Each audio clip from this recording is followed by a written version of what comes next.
উত্তর ভারতের এক রেলওয়ে প্ল্যাটফর্ম, একটি চুলে লাগানোর ক্লিপ, একটি পকেট ছুরি এবং আর্মি ডক্টর মেজর রোহিত বাজওয়ালা।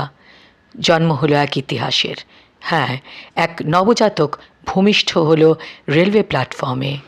প্রসব যন্ত্রণায় কাতর এক মহিলাকে নামিয়ে নিতে হয় এক রেলওয়ে স্টেশনে উত্তর ভারতে। সেখানে অপেক্ষা করছিলেন নিজের ট্রেন ধরার জন্যে আর্মি ডক্টর মেজর রোহিত বাজওয়ালা।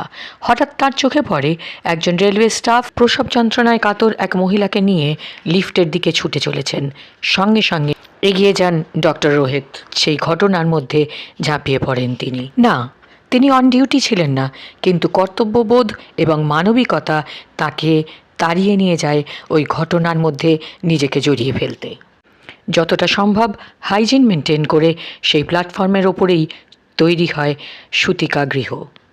সন্তান ভূমিষ্ঠ করিয়ে সে স্থিতিশীল হওয়া পর্যন্ত অপেক্ষা করে পকেট ছুরি দিয়ে এমবেলিক্যাল কর্ড কেটে তারপর একটি চুলের ক্লিপ দিয়ে সেই এমবেলিক্যাল কর্ডকে আটকে মা এবং শিশুর স্বাস্থ্য সম্পর্কে নিশ্চিত হয়ে তাদের হাসপাতালে পাঠানোর ব্যবস্থা করেন সেই ডক্টর।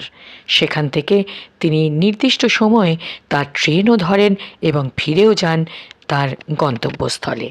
এত কিছুর পরেও ঈশ্বরকে ধন্যবাদ জানিয়েছেন তিনি বলেছেন, ঈশ্বরই আমাকে ওই জায়গায় ওই সময় ওইভাবে কাজ করতে অনুপ্রাণিত করেছেন। ভারতীয় সেনা তো বটেই, প্রতিটি ভারতীয় গর্বিত ডক্টর রোহিত বাজওয়ালার প্রতি। অনেক ধন্যবাদ ইয়াং ডক্টর, তুঝে সালাম।